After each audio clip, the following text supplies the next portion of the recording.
ever worried that you might be the cool kid? You wear the latest fashions on top of all the trends. Or have you ever worried you were too much in the mainstream? Always so generic, more normal than your friends. Well, we've devised a test to put to rest your fears. There's no need to panic if you lend us your ears. Tonight you can't sleep easy after all that you've heard. Cause if you like the show, then you're probably a nerd. Oh, Canon, it's Canon, it's all. With Tyler, Phil, and Boris. Oh, Canon, it's Canon, it's all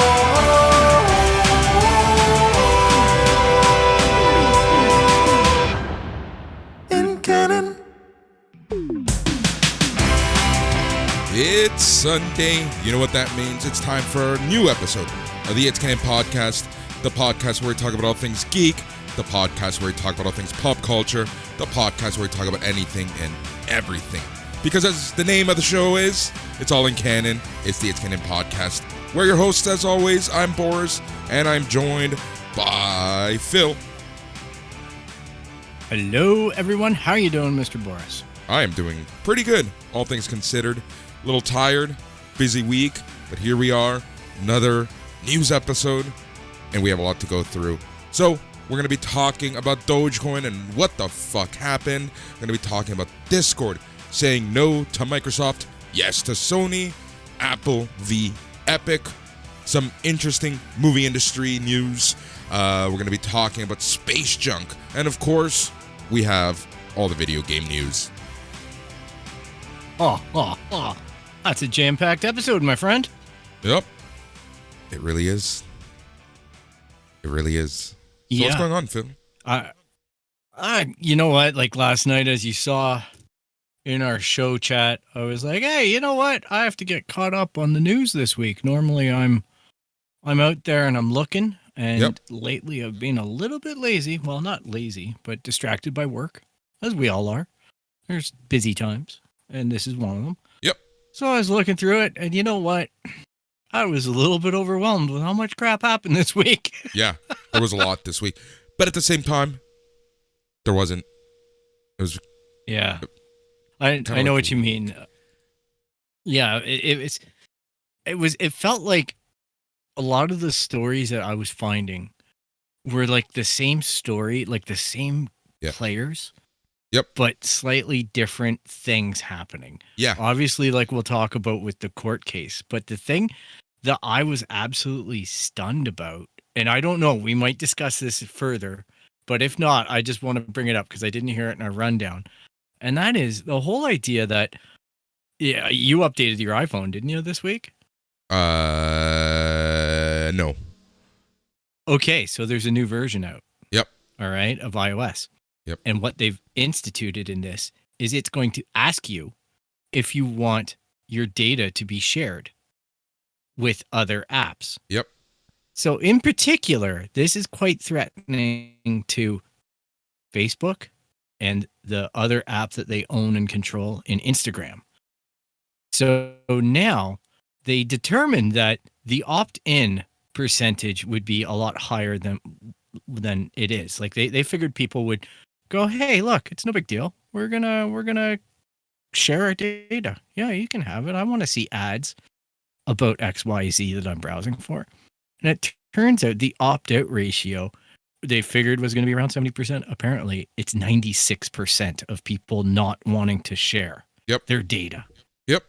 And one of the things that's come up as a result is now Facebook are popping up things in people's Facebook app saying, can you turn this on? Otherwise, Facebook isn't going to remain free. Mm-hmm. Yep. So the mudslinging is happening with apps now, in particular Facebook and Apple going at it. So I thought that was just an amuse-bouche for all the other stuff we're going to talk about with Apple. Yeah, it's kind of funny, right? Yeah, but you know, the how many times have we been talking about lately where we are the product, right? And you're just seeing this more and more. Yep. It's that slow realization, I guess, that, you know, how everybody was on Facebook and then everybody kind of got off Facebook because the joke was our parents were on Facebook. Yep. But now our parents are starting to figure out that, we're the product. The kids were right after all. Yeah. Because my dad continually says to me, I don't understand how I'm the product. I explained stuff to him today and he goes, oh crap. So yeah, it's been, and you know what else has been distracting this week? Not only such great news topics, but there's been a lot of content dropping on Netflix. Yeah, it's been crazy. Other platforms. Yeah, it's been crazy. Like, we got the Bad Batch, like we talked about last week. We've got Jupiter's Legacy. Yep. That's out on Netflix. And I got to say, you're right. It's crushing it. I'm trying to pace it, so I'm not binging it all in like a couple nights.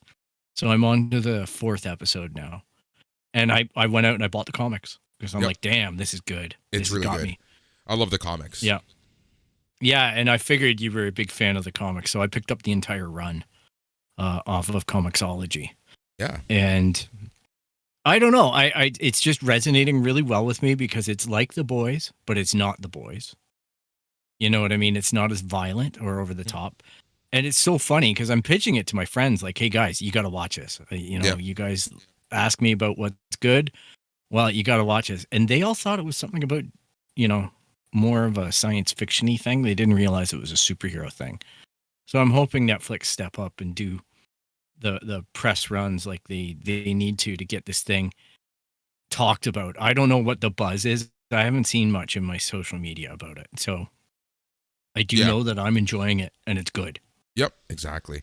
You're right. I haven't seen too much buzz, too much news, too much talk about it. But I've seen pretty positive reviews on it, and not like official reviewers, just like friends and whatnot.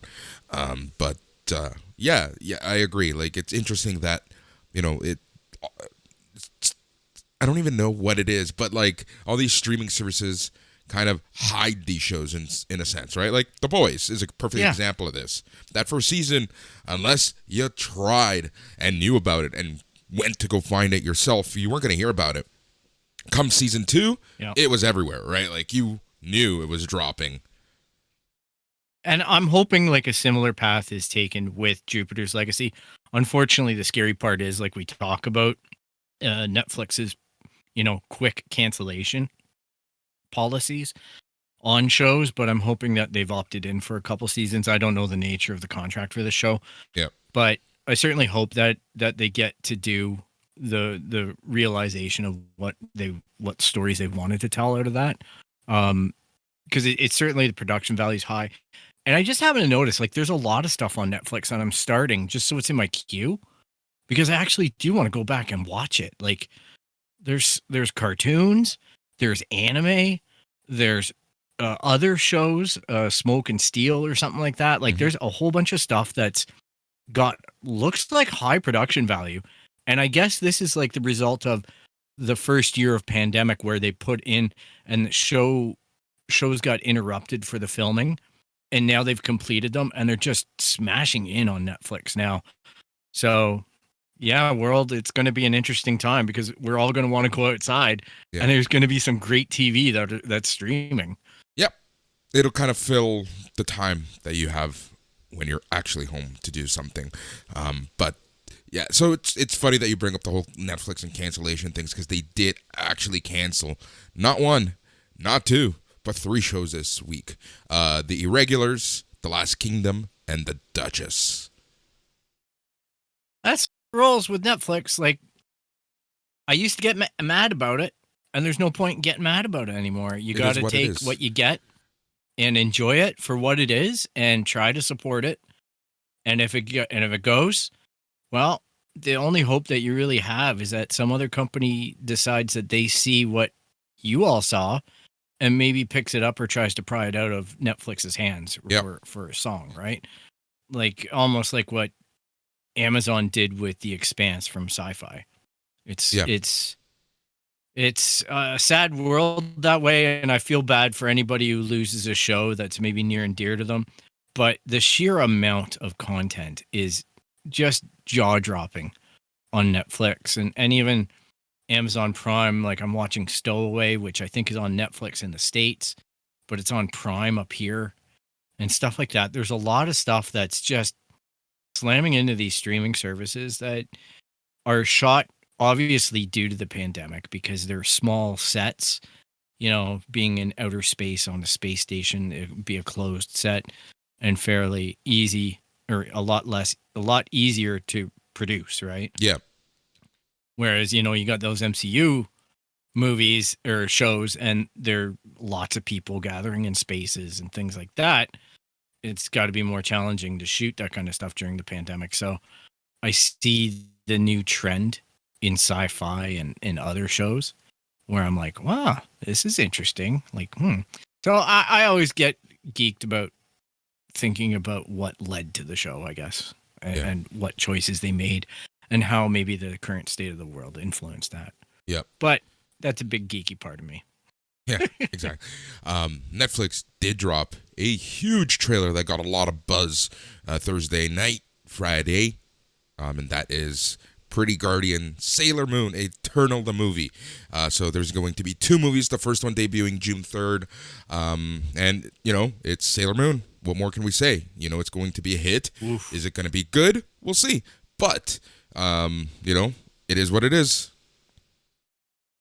I'm going to check that out. I might feel weird about it. Yeah. But I also feel like I could maybe get a little more if it's good. If we'll have to check with Lauren Stone if it passes the Sailor Moon sniff test. Mm-hmm. But if she gives it a stamp of approval, I'll definitely use it as a means to get to understand that fan culture, or you know what I mean, like Sailor Moon a little bit better. It was something that I missed. So I was a little bit old and it felt a little pervy to me to be watching it. So I'd be curious though, because there's passionate fans. Yeah, it's arguably what brought back anime in the mid 90s. After the original brush of anime with like Gotcha Man and Astro Boy, and then you had things like Macross, then it kind of just went stale, and then Sailor Moon is what really brought it back to the mainstream, and then here we are today, right? Yeah, and there's also that whole thing, especially when you watch The Toys That Made Us, and things like that, where they took a lot of Japanese shows, cartoons, and they reimagined them and revoiced them for an American audience, and just did it as a product placement thing. Yep. G-Force was always a reminder of that to me.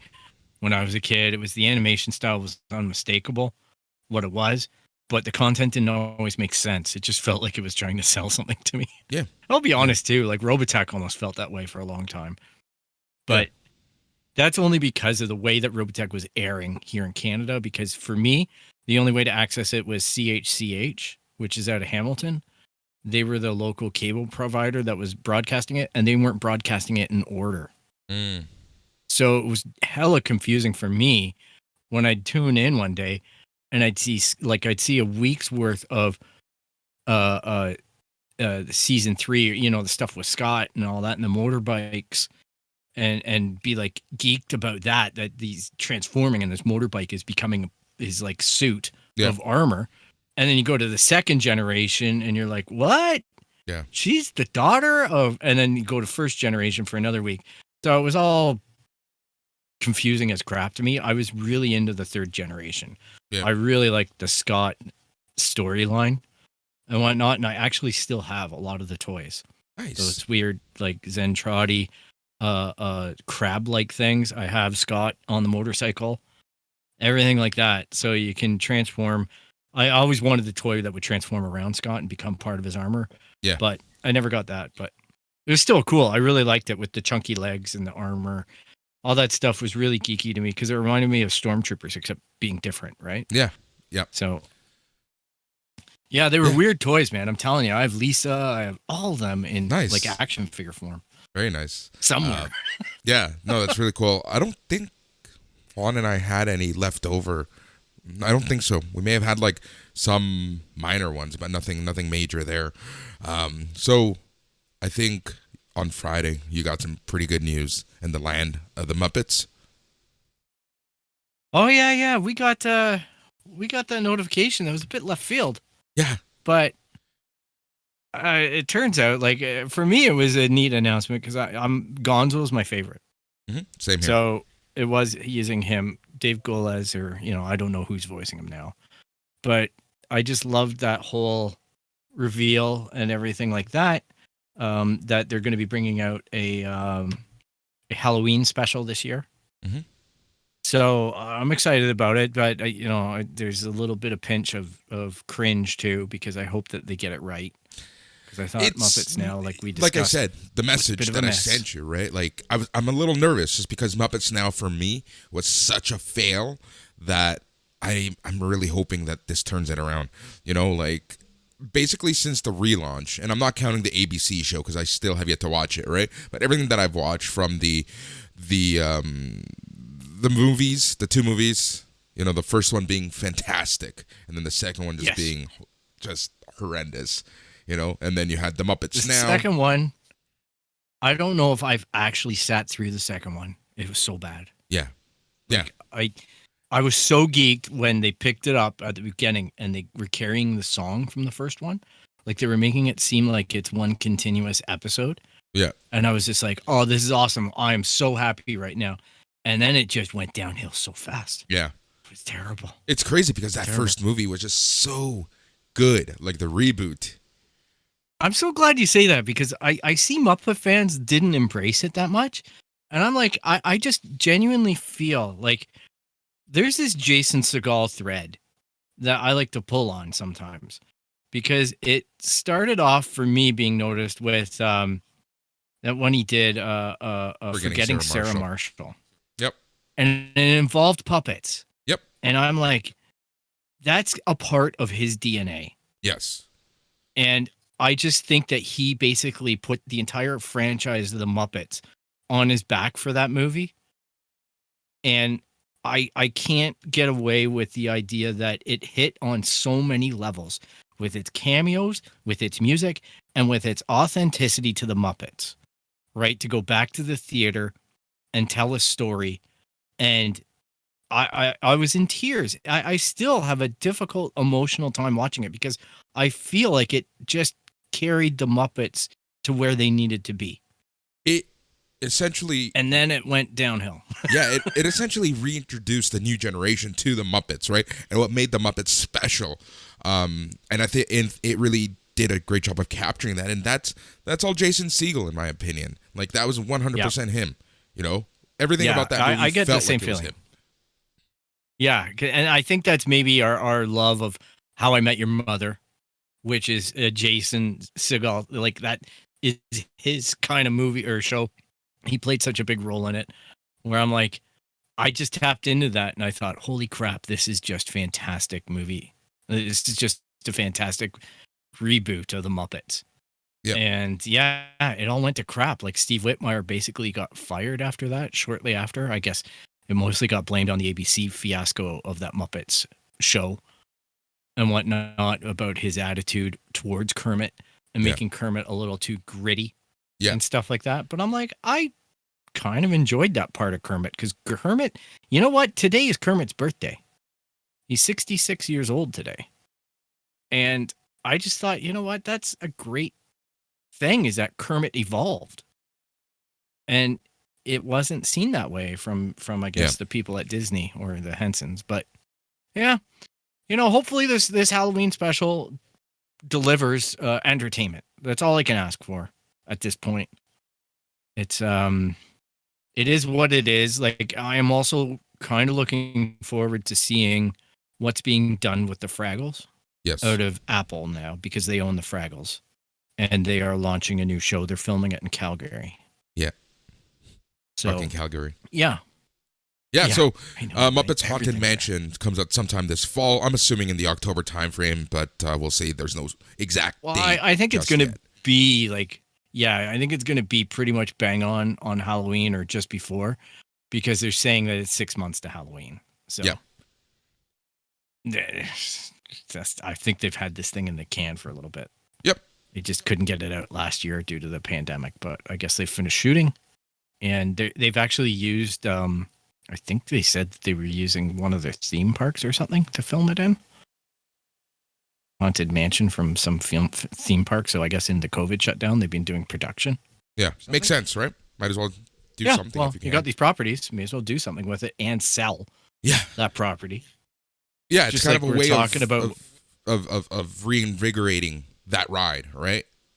Yeah, and it's just like we were talking about on our May the 4th special about the lightsabers. They're only going to be available, like not for sale. They're only going to be usable on the cruise ships. So I've been doing a little more research, and they're going to be things that the passengers get to use while they're cosplaying on the cruise ships. So these things are going to be under a pretty tight, lock and key. You're going to have to turn your lightsaber back in at the end for servicing and whatnot. So I don't know if any retail plans exist for these items. Maybe they do, but they're going to be, because apparently on this cruise ship, you have to be in character. That's part of the stipulation of being on the cruise ship. You have to be in Star Wars universe character. Interesting. The whole time. I like that. Yeah. So, yeah, because they're going to set up experiences, right? They're going to have like Imperial raids and things like that. And these things are hella expensive. They haven't even launched yet. But I know a couple people that were like talking to me about going on it. And man, oh man, it wasn't cheap. But Yeah. I applaud Disney for taking a chance on it, right? Like, And again, they need to do something, right, to get to regenerate that business, because a lot of their businesses have taken a huge hit over the past year. yeah, well, massive, right? And even Disney Plus operates out of the negatives, but it's just improving at a better rate as it's the only product.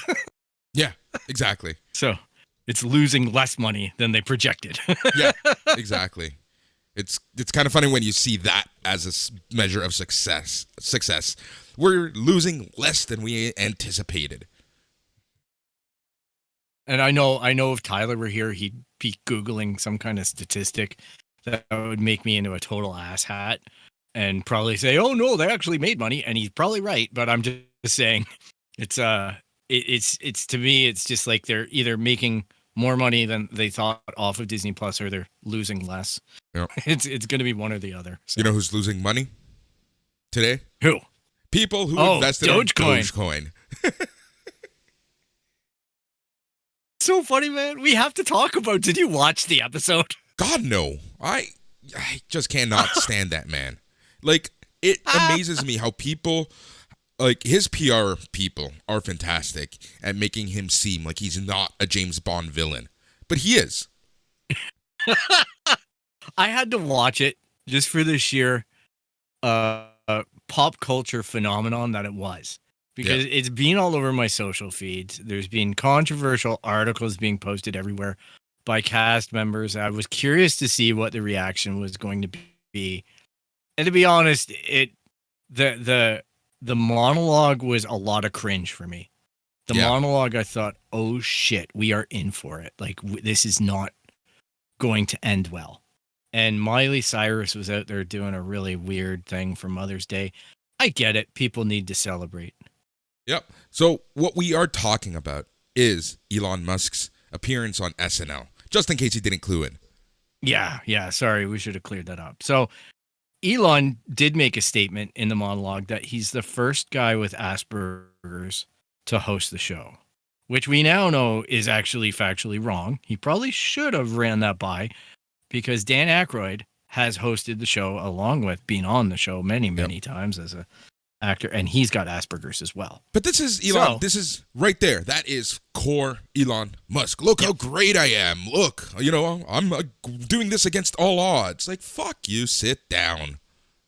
Yeah, but you know what? The skits weren't bad. He actually did way better than I thought at pulling them off. He did a Wario skit where I'm like, man, dude was kind of funny. And I know that's a credit not to him. That's a credit to Saturday Night Live writers. All right. And the other performers that are supporting him and probably giving him a lot of behind the scenes feedback about how to do these things. Yeah. So I'm going to recognize it as that and not pay tribute to the James Bond supervillain. Yeah. But it wasn't as bad as I thought it would be. It's not the greatest episode of Saturday Night Live, but it wasn't the worst by any stretch for me, anyhow. Yeah. But and what's interesting... He took a crap on Dogecoin. Exactly. So that's what I want to talk about. Essentially, they called it a hustle. And for someone who's been like really promoting cryptocurrency as the future, like, he calls traditional currency sleeper, stupid investments. So he's put a lot of money in cryptocurrency and he calls it a hustle. So Dogecoin was quoted as low as 0.416 on the crypto exchange Binance. It was down 36% from levels around 0.65 cents or 65 cents before the show. And then today it was trading at around 0.569. Yeah, it lost about 20 points, right? Yeah. So but here's the thing. People expected him to go on and make the money last night. Yeah. That's what the real expectation was, is that people thought that he was going to go on and do like essentially a paid advertisement for Dogecoin. And just, like he tweets an emoji of a rocket. To the moon, baby, to the moon with Doge. And guess what? He did parody of it. Yeah. I can't remember the exact thing. I just remember thinking that, that wasn't as shining a Dogecoin reference as I thought he would be giving. But I think he's being very careful right now because he knows he's being watched by everybody about what he says and what he does, not only on social media, but this being the most live viral media that you could do, live comedy TV. He probably made the choice to not look like a cheerleader, but goodness knows tomorrow on Twitter, he could be pumping it back up again. I don't know. Yeah. But it just, for me, that just goes to show you how volatile cryptocurrency is, right? Like, it's just not stable. Like, the fact that, and I understand that any investment, any stock can be like this, but it's just, to me, it's just insane that just because of what one person is saying or not saying, doing or not doing, it's undervaluing and people are losing a shit ton of money. Yeah. Just here's a funny thing. I was talking to my dad about this. My friend at work, when he was the head of IT at his small, mid-sized company, was mining Dogecoin back in the day. Mm-hmm. Okay, we'll say like three or 4 years ago when it first started out. Him and a bunch of guys at work just left their computers on to mine it. All right, and they got enough together that they found it and they realized that it's worth something now. So they divided it by the 4 guys that did it. So my friend got $780 worth of Dogecoin in his crypto bank. So he ended up cashing out on it because he needed the money due to a tax bill. And I'm thinking he's a smart guy because I was telling him, hang on to it because I don't know what the hell Elon's going to do. And, it just tells you how real it is for people. Yeah. Like if I know a guy who's got like essentially $1,000 in Dogecoin and I'm telling him he's nuts for selling it and it goes down 20 points in one day due to like Saturday Night Live, what kind of world are we living in? Yeah, that's what I mean. Like, it's just so weird. The whole crypto thing, like, it's, as someone who loves technology, I'm so fascinated by it. But as someone who, lives in this world, it is a scary, scary thing. Oh, what's really scary related to this is I watched the Raptors game last night and TSN had a woman on who's apparently a digital sports expert. And they were talking about these packs of cards. Yep, Top Shot. Virtual cards. Yeah, that the NBA NFTs. are selling. Yep, they're NFTs. And they're full of NFTs. Yeah. And if you get some of these NFTs, you could sell them for like $200,000-$300,000. Yep. Because you'd own the actual moment when, LeBron James does X or whatever. And I'm just like, they or kept Kawhi on Leonard asking her shot, the whole, the playoff shot. Like, yeah. These Top Shots are insane. Yeah, and like you need to get an American bank account with $3,000 in it in order to buy these packs. Yep. There's all kinds of rules and stipulations about how it's governed. And the funny thing is the whole staff on TSN were kept on asking her, what's an NFT? Why do I want it? And all she could tell them was, well, you're collecting something. It's just like collecting a Wayne Gretzky rookie card. You can look at a picture of it all you want, but you actually want to have it. And that's what these NFTs are basically selling you, but they're like, yeah, but you still have to watch it on your phone. There's no physical NFT. So what's Yeah. the point, right? Yeah, well. They couldn't get past that. It was so funny. But this I'm is like, the issue with TSN. wow. You know that I have a severe issue with TSN. So you have Yeah, these fair enough. these old dogs on TSN who don't know what an NFT is, and that's fine. But they don't make it a point to learn it when someone is trying to explain it to them. And then, on the flip side, on the Rogers side, on Sportsnet, on Tim and Friends, they actually did an unveiling of a pack of Top Shots. Yeah, it's the choice to go with it or fight it. Yeah. Right? And they that's went something the that comedy route with TSN it. is famous for. Look at the ongoing battle that we as soccer people have had with TSN and kind of the attitude towards it. Yep. They were very hesitant to embrace it. They still haven't. Even when they pick it up, they put other stuff on ahead of it. That's the part that gets to me. It's the fact that they have the exclusive TFC content contract and they shit all over it. Yeah, I'll give them credit this year. They're putting it on the CTV channel. Yeah. But that's only because of, they just want eyeballs if they can get them. It's just a ratings ploy. Oh, but the problem is that they don't report on TFC anywhere. Well, here's the on thing, their Phil. stuff. Like, CTV, what do they air on Saturday afternoons? Nothing. So this is a win-win for them. Yeah, but they still don't report it on the news. Like, it's so annoying. Yep. Yeah, so that's that. All right, so we're going to move on. We're going to be talking now about Discord. A few months ago, we were talking about the potential purchase of Discord by Microsoft.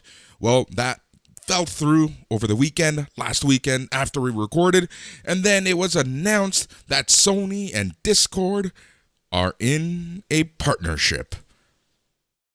Crazy stuff. Like, I don't know about you, but I was getting really down about the idea that Discord was going to be folded into. You weren't getting down. You were angry. Old man Phil took over. Yeah. I wasn't fond of it. You kind of upsold me on it. Here's the question. Like, okay. You think Sony's any better? Oh, no, not at all.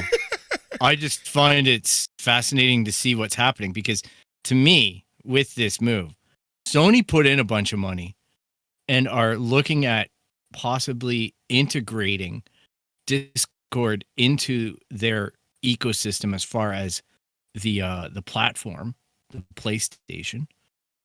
But I don't think Sony are getting any ownership. Discord is chosen to do what Discord's going to do. They're going to try and become a private company or go public. Go public on the stock exchange and, issue shares and basically thrive as what it is that we know today and just have a partnership with Sony. Yeah. So here's what happened essentially. The rumors coming around was that Microsoft was putting in a bid of $10 billion for Discord. For those of you who don't know what Discord is, it's a communication interface. It's what we use to record this show.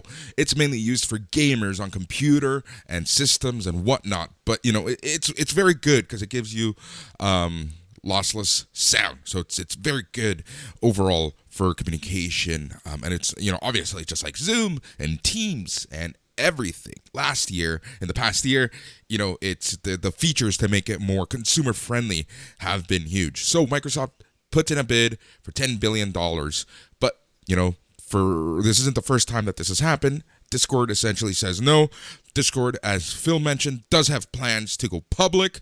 And it's interesting that of all companies to step in, it's Sony. So what Sony did is that they have invested an unknown amount, but they will have a what do you call it? A partnership, minority stake. Or a minority stake. Yeah. That's that. So it's basically their Series H round of funding. So, it just means that they're getting closer and closer to going public, right? And the interesting part here is that the first thing that Sony essentially said was it's going to be integrated into our PlayStation Network.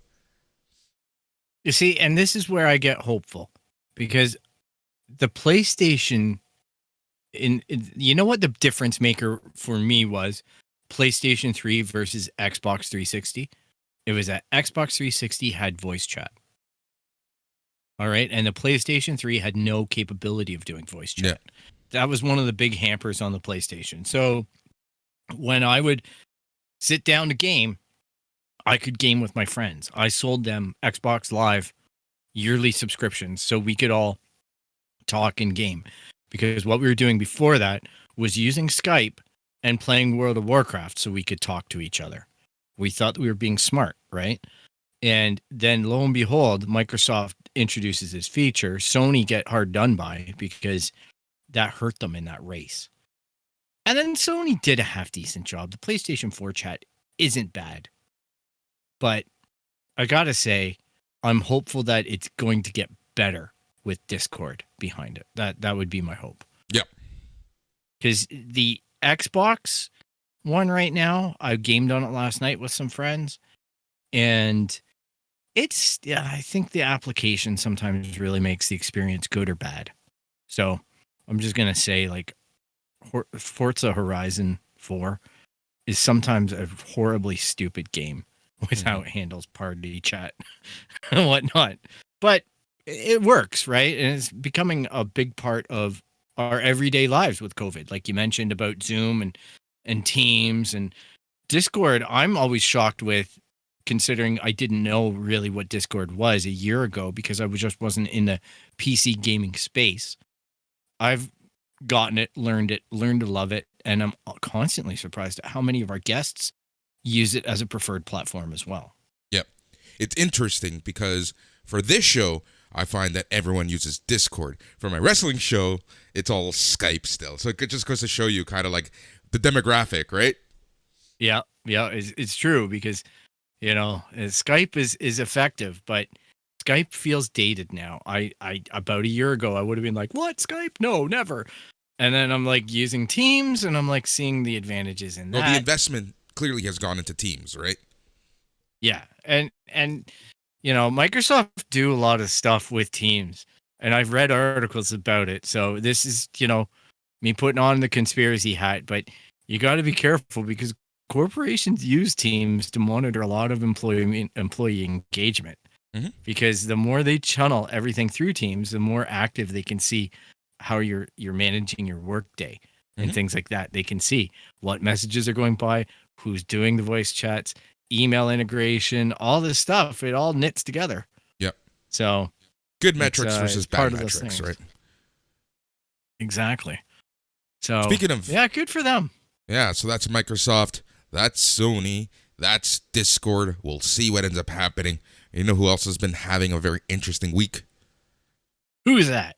Apple. Oh. So yeah. I believe the timing of this OS release was such controversial data capturing potential was horrible. Whoever decided to put this release on the week, of their huge antitrust case against Epic. No bueno. Because right now, like, Epic looks so positive. Like, they've gone in guns a-blazing as well, right? Like, Epic is basically, like, saying ourselves and other companies can't adhere to this 30% that Apple wants from us. Why do they need this 30% when we're bringing in all the business for Apple? So, it's been crazy. And here's the thing. We've talked about this in the past. We've seen on the Senate floor how certain people just don't know shit about technology. And I think the world was not ready for this court case because now they're seeing just how cutthroat, just how deep the rabbit hole, down the rabbit hole, the video game industry is.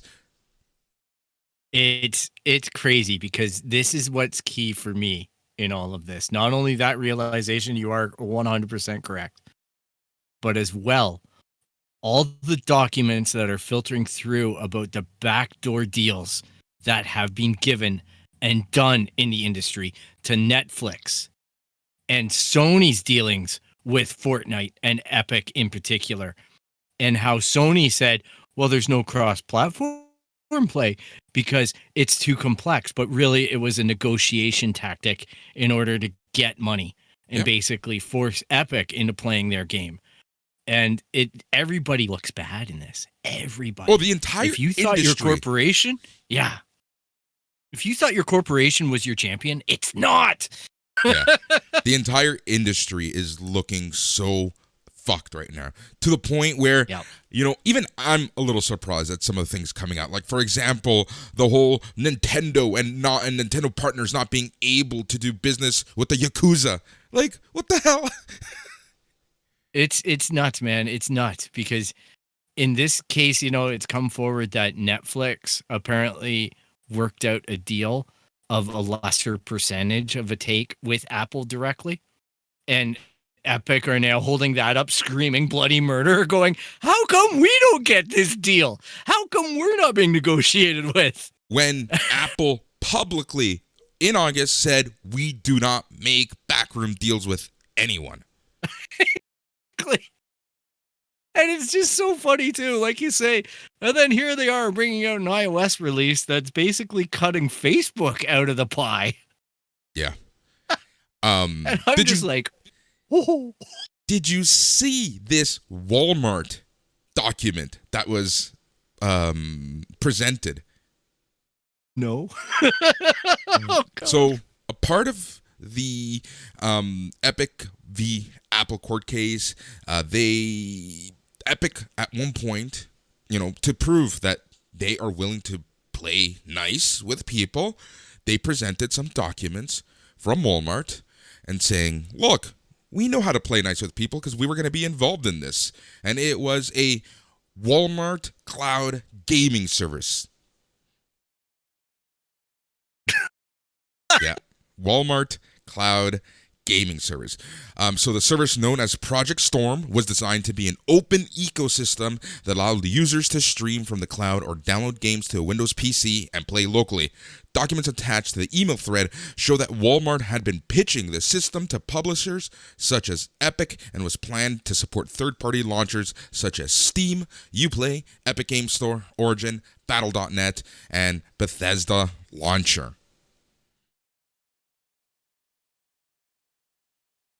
What don't Walmart try to get into?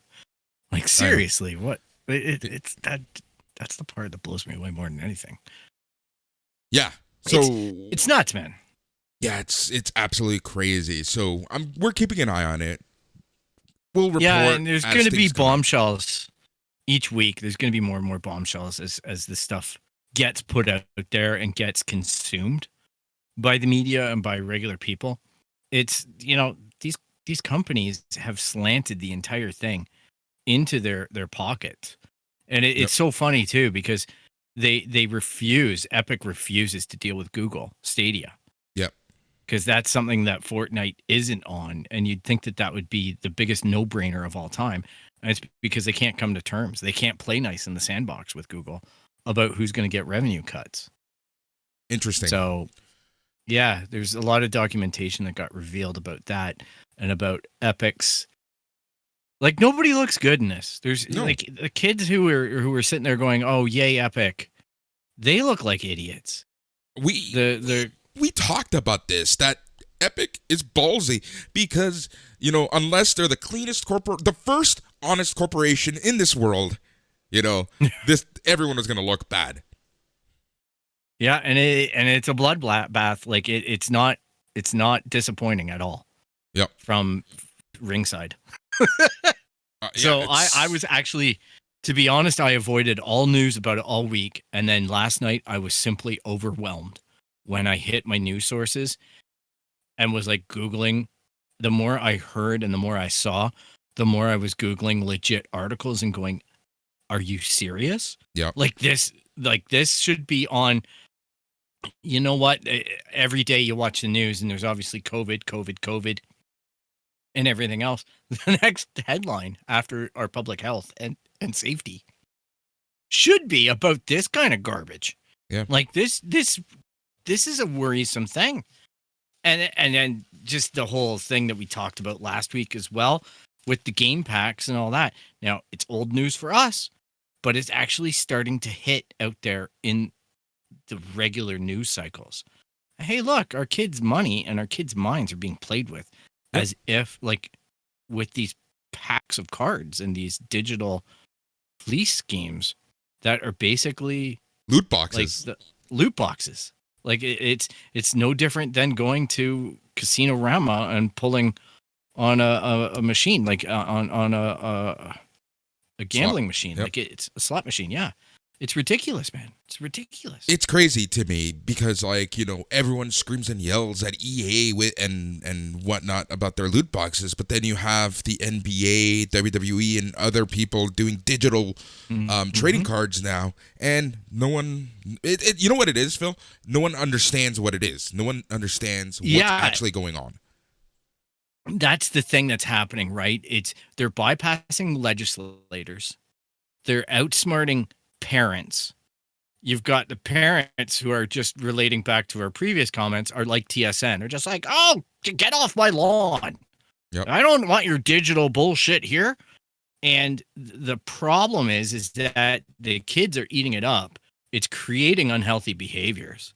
It's creating psychological conditions. And on top of it all, being in a pandemic and being on lockdown is further pumping that up. Yeah. Right? Because people are stuck inside with maybe some extra money or time, and they're just blowing through stuff. And okay, I can see the argument and the joke about the NFT being something that's not actually there. It's not tangible. But I can also see the argument about the collector, right? Wanting it. Yep. And that's the collector part is what really is the sickness for us all. When we go overboard or when we do that stuff to excess, that's the worrisome part. And this is fueling that behavior. And we're just willingly putting our heads in the sand like ostriches, right? Yep. And that's from the legislators, and that's from the parents, and that's from the older generation. The issue that I have with this, I don't see it. It's not the issue that I have with this, Phil, and I'm going to extend your thought, and it's the fact that, as you just said, we have our heads in the sand, and then it's too late, and we have to backtrack so much, and things are so far ahead that we're like, where do we start actually doing something about this? And I'm not saying we need to rewrite laws to stop this from happening, but you know we're in a space right now where technology can be and is being used in such a way to manipulate people at such a very young age, and kind of like, you know, let's talk about these loot boxes, right? It's not normal. This isn't normal. Yep. It's not right. It's no different than gambling, and we have 10, 11, 12-year-olds taking part in this, getting obsessed with this, you know, spending thousands of their parents' dollars. If you think about our ancient DNA, all right, I'm going to get really metaphysical here, but you think about our ancient DNA, life didn't change for a very long time, right? We were hunter-gatherers. We figured out how to farm. Basically, people didn't really leave their little town or region. They inherited their father's land or their parents' land. They continued to work it. They kept mouths fed. They looked out for the community. And then all of a sudden, the Industrial Revolution comes along, right? And basically, you've got a lot of technology happening really fast. You've got horse and buggy going away. You've got people living in larger cities. You've got vehicles. You've got food production issues. You've got all this stuff, right? Life changed. Our food changed. Everything changed. And this is further evolution of that, the speed of which is doubling all the time, right? And I'm not saying we can't go with it, but I am saying exactly what you're talking about. It gets out of control, and we're not doing a good enough job of monitoring what's healthy and what's unhealthy and identifying it. It really comes down to being simple about it. Like a few years ago, would you believe that there's a Tesla out there that's going to be self-driving? And people are going to be getting in accidents because of these self-driving cars. Because obviously, my immediate thought was always growing up or whatever, when I thought about this kind of idea, I thought that we'd have a structured grid system that was compliant so that everybody could play in the sandbox technology-wise. But no, instead, we're just throwing cameras and AI into these cars, and we're making decisions about it. And it's disrupting all kinds of industry, like the insurance industry, the car industry, everything. And I don't know that it's all good sometimes. Like, it's progress for sure. But this is like the digital version of that, and it's not recognized by politicians or legislators. Yep. And that's scary. Yep. 100%. For That's old man scary. Phil. Well, here's another thing, and I was literally having this conversation with someone like 2 or 3 weeks ago, and I was telling her, it's like, what's scary is just the sheer number of satellites that we have in space right now, to the point where Earth essentially has an artificial ring around it of satellites. Yep. You know, Yep. and you know, you have to think about it. How do we get up there? What happens when we're up there? You know, and then you have the possibility of space junk. Well, guess what happened? You know, as we all saw earlier in the week and throughout this week, the Chinese rocket debris literally crashes and plummets into Earth. Like, if there's a perfect way to start an international incident, this is it right here. But in my opinion, as interesting of a story this is just on the premise that you have literally garbage hurling from space coming down to Earth, you have to let's expand on this, Phil. What are we gonna do about all this? Like, you know, like, are we going to have like a garbage man literally like up in space collecting this shit? What was it? The Netflix movie Space Sweepers. Yeah. Like, that was the premise for them, was to clean the Earth's atmosphere of all this junk that was orbiting it and making the space unlivable, right? Like, they were going out and salvaging. But yeah, you're right. And like, imagine this, okay? You've got your ring of SpaceX internet satellites that's going to be smothering the planet. Yep. I don't know exactly what altitude they're at, but let's say you pop a rocket up, you're China, you pop a rocket up, and then that rocket comes down and knocks out the internet for, I don't know, half of the US. Yep. You know, it's like, there's all kinds of weird crap that could go wrong depending on the heights of orbits and things like that. And when I see countries that are going out like China and just kind of saying, oh, well, we wanted to put a space station up, so we did that. But, you know, who needs to think about landing that rocket? We don't care. We can make more rockets. You know, I will say with SpaceX, at least they're sticking with the NASA idea of recovering. And that's the way that you get costs down for space travel, right? Is you have to recover the stuff and reuse it. It's like the space shuttle. There was like 7 space shuttles, right? And they just reused them until one blew up. But, you know, that's what you do, is you have to reuse and check and double check and all that kind of stuff. I'm constantly amazed at SpaceX launching like these rockets up, and it's like, well, that fuselage has been used 9 times, and that capsule has been used 10 or 17 times, and this is a record, and things like that. I'm like quietly applauding it, going, you know what? It's great. It's great theoretical technology here. It's a great example of responsible use, maybe not on every single front like we're talking about with Elon Musk being the Bond villain, but I do respect the crap out of the idea, because when you see the story on the other end, like you're talking about, I don't know how that happens in this world. I don't know how China decides to send up 12 tons of rocket and then be like, it's going to crash somewhere. This is going to come down. We think it's going to burn up. Mea culpa, right? Like, it's ridiculous. It actually like was hurting my brain this week when it started getting reported on the CBC. So this goes back to what we were saying about, you know, technology just doing what, and countries and people and corporations doing anything they want with zero backlash until something like this happens. And then we have to halt, move back, and actually see things for what they are and what's happening. And oftentimes it's too late to, you know, to fix things and make things right. Yep. It's amazing to me. It just tells me that the Sokovia Accords will never happen.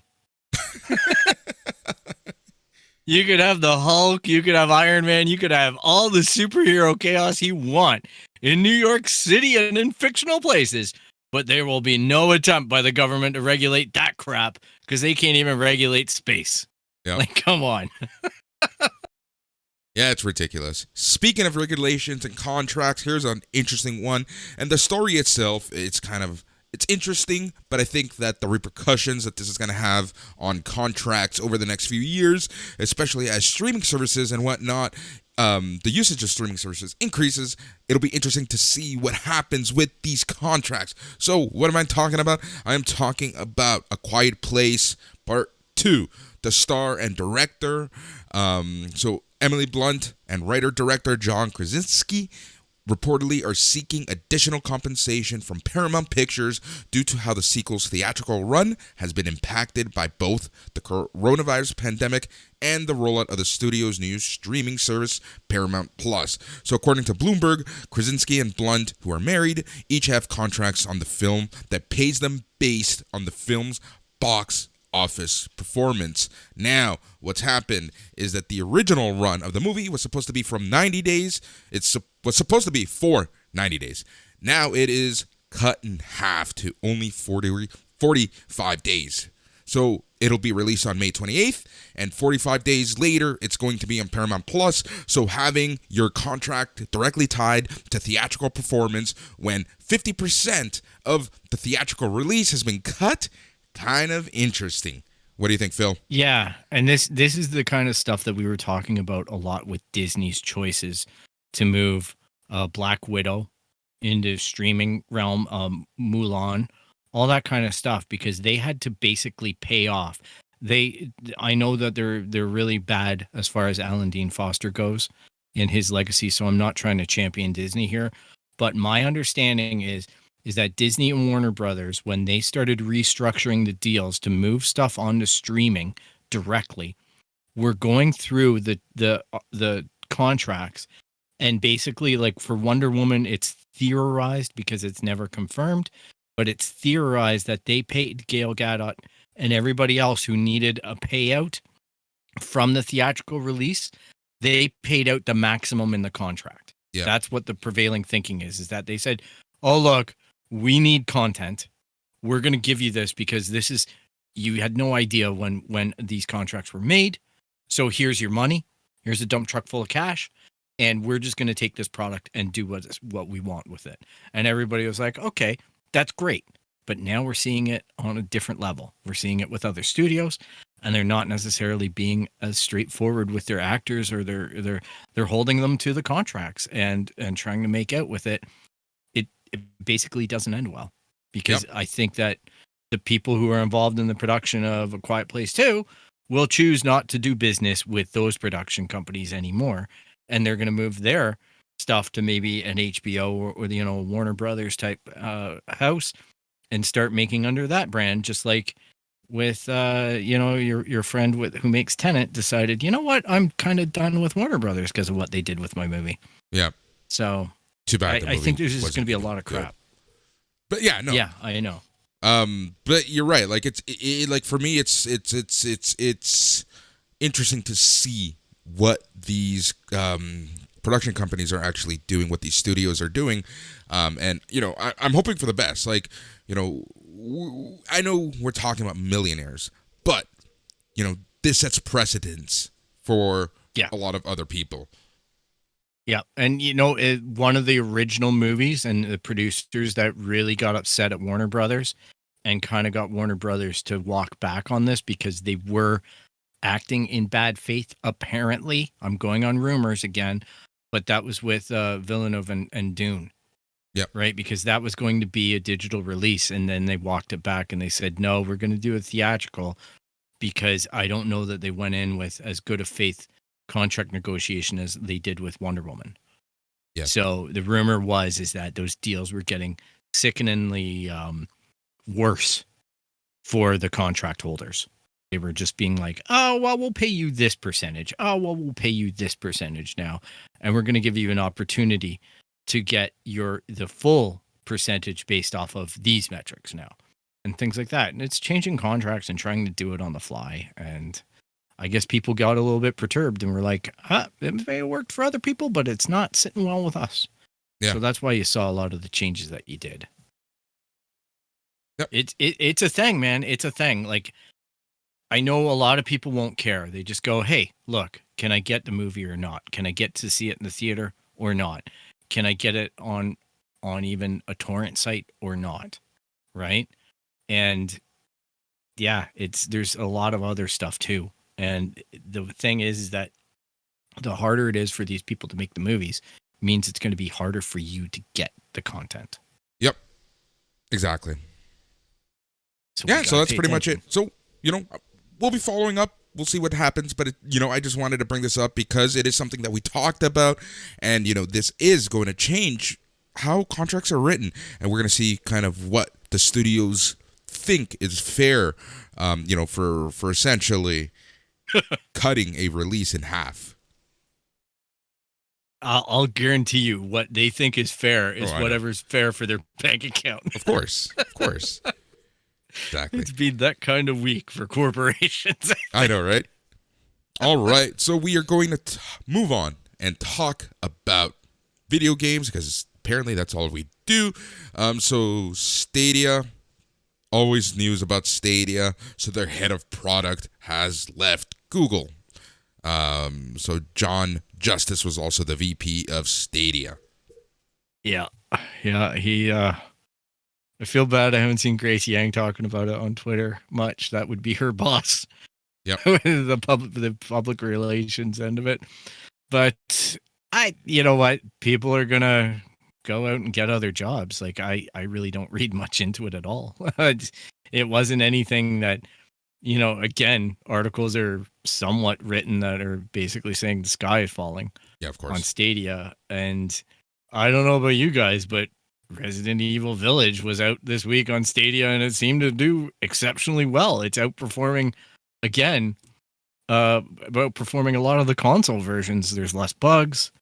There's a more enjoyable playing, less crashing, all that kind of stuff with Village. And, I've got a free hour of Village. I'm never going to use it because it scares the crap out of me.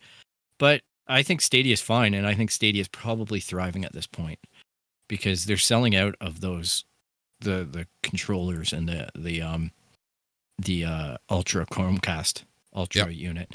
They're selling those like hotcakes because they're giving them away with Village. But they've had mountains of them, and now like you couldn't get that deal in Canada like we talked about when you buy Village. You couldn't get the Chromecast starter kit because they sold out of it with Cyberpunk. So it's a good place to be. I think Google are changing their strategy just like we all predicted and going after those games. And it was a nice little May the 4th treat to get Jedi Fallen Order for free on it. I feel bad for buying it and finishing it on Stadia. Yeah. That's the only thing that I could complain about with Stadia is like when you buy a game and then the next month it's just free. You're like, oh, damn. Yeah, but I think, unfortunately, that's going to happen more and more as PS Now and as Game Pass kind of do this, right? Mm-hmm. It's definitely affected any purchasing schedules I have with Xbox now. I literally have this voice in my head that goes, maybe it'll come on Game Pass soon. And I'm like, yeah, I'll just go play Outriders. You know what I mean? So I'm biting back a lot on purchases now. Like even Reneural, I'm like, I really want to play it, but I'm waiting for it to become a greatest hit or a fire sale. I'm getting cheap in my old age now. Here's the thing for me. I just want to play a finished game. And, the bar has been set that because of DLCs, because of bugs, because of whatever reason, games aren't complete until much later. Yep, that's a fair comment. And I will say, on since we're talking about video games, something I realized this week, I'm very close to getting a platinum in Dirt 5. Jesus. I'm like, wow, I'm playing the crap out of that game. I don't know if you see me online, Boris, but I kind of it's addictive. Yep. I got to say, I'm chasing the dragon. I'm trying to get that platinum now. I'm like, okay, this is a new challenge. What the hell is happening with me? So I'm at 87% completion. So it's a game with less trophies, I guess. But yeah, regardless, it's a crazy thing, man. It's a crazy thing to think that, number one, I've been playing Sony for so long and I've never platinumed a game. So Yeah. Weird. Nintendo. Yeah. Nintendo news. So here's a good one. 2020 was profit-wise record-setting years. They announced also that they were up 81% year over year. Additionally, they are approaching 85 million sales of its Nintendo Switch console. Good for them. Crazy. But let's remember that the Wii U was a bit of a dog. Right? Oh, yeah. It underperformed. I don't think Nintendo were hurt by it, but I don't think Nintendo enjoyed the lavish parties that would come with a successful console launch. Yep. So they nailed it with the Switch, which evolutionarily it is linked to the Wii U. It's the concept that they improved upon. And I gotta say, I'm still, like, as much as I always want to boast about being off Animal Crossing, I still log in every day and do a little grind. And for that reason alone, I think the Switch is one of my most used consoles. So it's surprising and it's not surprising. You know what I mean? Yeah. Because I think about my own usage and I go, oh crap, and that's alarming. Over 700 hours into a video game in a year. That's Like, ridiculous, Phil. You have better. I things know. to do. I don't know how many hours it is, but it was in the hundreds. So I'm like, yeah, but you know what? That's pandemic life too. Yeah. I sat there and just did shit in that game, not necessarily playing it. But good for Nintendo. I'm happy that their numbers are really high, and it's one of those companies that beats to its own drummer, and I encourage it. It's Yep. So the year 2020 saw Nintendo sell 230.9 million games. To date, they've sold 587.12 million games for the Switch. Is this including digital? No. So Monster Hunter sold well. Yep. Right? It's crazy. And here's the thing. I want to get Hades, that game, Monster Hunter. but I want to buy a physical copy. Yeah. So with all the success, and because Nintendo has always kind of been on the forefront of technology, whether it's, say what you want about Nintendo and who they promote their consoles for, but Nintendo has always been on the forefront of technology. They spent record numbers in R&D in the past year. They spent $880 million in R&D in 2020. Yeah, well, that's going to pay off with this Switch Pro. Right? Or whatever comes next. Yeah, so this thing, it certainly sounds like the thing that they're building right now is a bit of a beast. Yep. With its manipulation. Let's put it that way. It's not going to be a true 4K experience. It's going to be an augmented one. And that's okay. You know what? I play my Nintendo Switch. I don't play it for the highest fidelity graphics. Exactly. I don't play it for all these other reasons that maybe I tune into my PlayStation for or my Xbox. I play it because the games are fun. And that's what Nintendo has in spades. Yes. Is their in-house games are made to be fun. So good for them.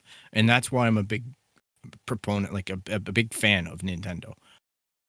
They have a genuine feel about the music, the characters, the gameplay.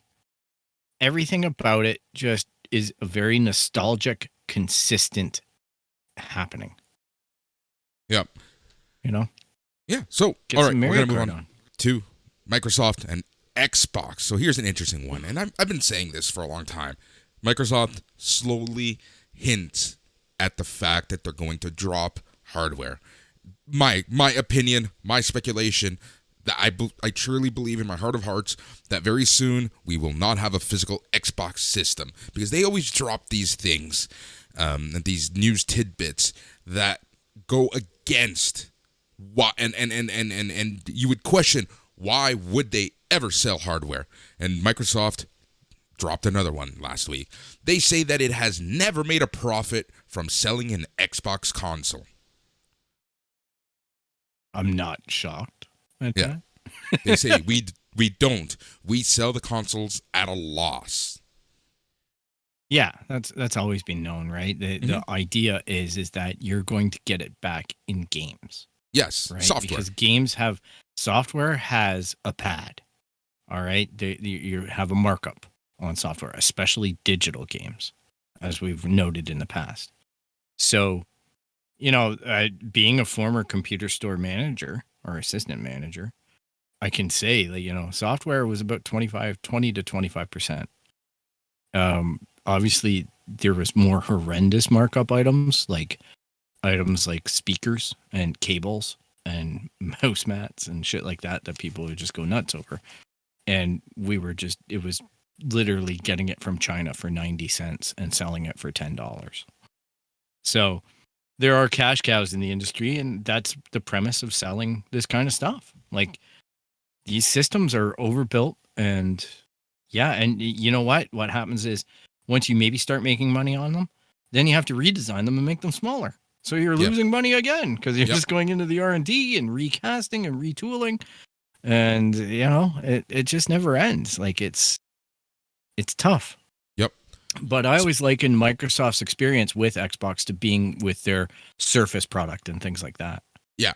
Now, funny that you say that about the R&D because of the redesign. I think Sony has hinted at the fact that we may be getting a PS5 redesign a lot sooner rather than later. And the reason for that is because the outlook of PS5 is a little interesting. So Sony CFO Hiroki Totoki confirmed that the company can't do anything to increase its supply. As long as the demand is high, the supply will be low for the PS5. Not only is the semiconductor shortage not going anywhere, but there are other factors contributing to the scarcity.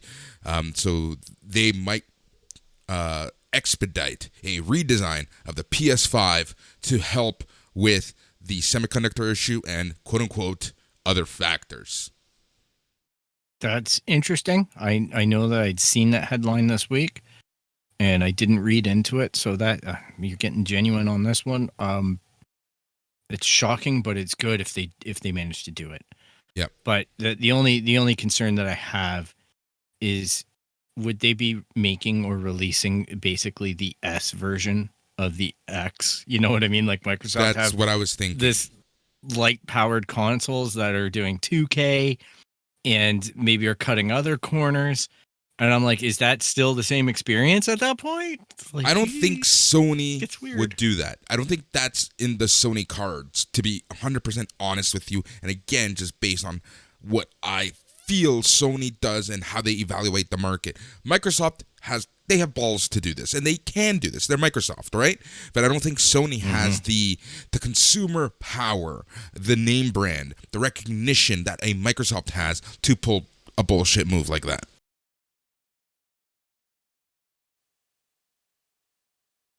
The only thing that I would say about that is, when you look at the Sony PlayStation 3 and they released the PlayStation 3 Slim, it had less features.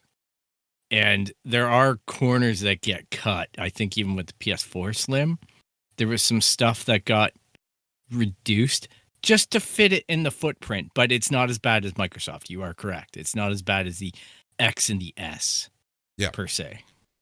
But there are things that they do realize in order to get that footprint, in order to get that experience, right? So it'll be interesting to see how it stacks. Because they already say that, as we talked about this week, as jokes, Microsoft are really in the business of selling statistics. Yep. Right? Because they've got nothing else to sell their console. Exactly. So they're coming out and saying, well, we're doing all these first-person shooters with really, really high frame rates and things like that, because they're reselling old stuff and just saying, oh, we've polished it now, and we've done it 100 times. And what has Sony done? Nothing. Well, Sony happened to release a game that was actually pretty good last week. That's only on their console. Like, I don't know about you, but I'm really not looking to go and play old games again. I'm looking to get new experiences here. I'm tired of the relaunches. Like, I say that, and this week, you know what I'm going to buy? I'm going to buy Mass Effect Legendary. I was literally going to say that. It's like, we both say that so often, and later this week, we're going to be talking about Mass Effect. Yeah, but that's a nostalgia key, and that's an access key. I could go back and fire up all my old stuff and play Mass Effect. Yes, you're right. But I also want to send the message, if I can, comfortably, with my wallet, send the message that I want more of this content. Yep. Don't give me the crap of Anthem. Don't give me that stuff. Give me more Mass Effect. You've made a world, now celebrate it. Like, and don't, Andromeda, I know Tyler loves it, but it struggled. It wasn't as horrible as everybody dogpiled on it. Tyler's not here. We can say the game sucked. It was paced wrong. Yeah. it had good ideas, but it was paced wrong for me. Yeah. It didn't get my excitement level. Overall, same here. But you know, it's one of those games that I feel like just replaying just to give it a shot again. Yeah, I've attempted it a couple times and enjoyed my experience, but eventually, again, the foundation is just so flawed in it, and the learning curve is just so whacked that I'm like, oh, it's trying to build too much at a certain point. It's trying to do these duplicate economies. Yeah. And you're just having to manage all kinds of stuff that way. And I'm like, wow, this got boring really fast. Yep. So, I know. That's my challenge. That's not the games, but I think the industry in general kind of left that one behind. Yeah, no, we'll see what happens. But yeah, it's going to be an interesting week. There's a lot that's going to be happening over the next week. We have a lot to talk about. One of the things that we will be talking about on a special episode, well, I should stop saying special episode, our second episode, midweek episode, we're going to be talking about the Bad Batch. We're going to be chatting about what we thought, and, you know, whatever else happens in the review world. Yeah, I like it. It's good to have regular content again from Disney. I'm glad that they're keeping the drum beating and whatnot, and we're getting a lot of fun. I just like having Star Wars in my life. I love the MCU, but I like having Star Wars in my life.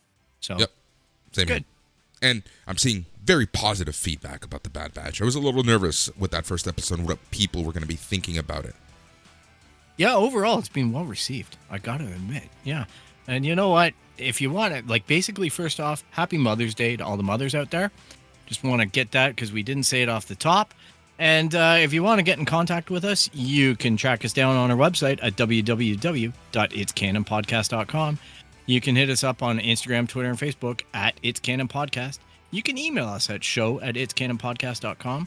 You can subscribe via Apple Podcasts. Basically, anywhere you find podcasts, you're going to find the It's Canon Podcast. And if you like what you hear, make sure to subscribe and leave a rate and review, if at all possible, on the platform. And thank you so much for taking the time to listen to us. Yep. Thank you for listening. Thank you for leaving reviews. Thank you for subscribing. Every click, every listen, every word matters to us. So I want to thank everyone for listening. Phil, thanks for joining on this wild ride, as always. And we will be back on Wednesday with a second episode as we talk about all things Star Wars and the Bad Batch. It's the It's Canon Podcast, the podcast where we talk about everything. He's Phil. I'm Boris. Good night.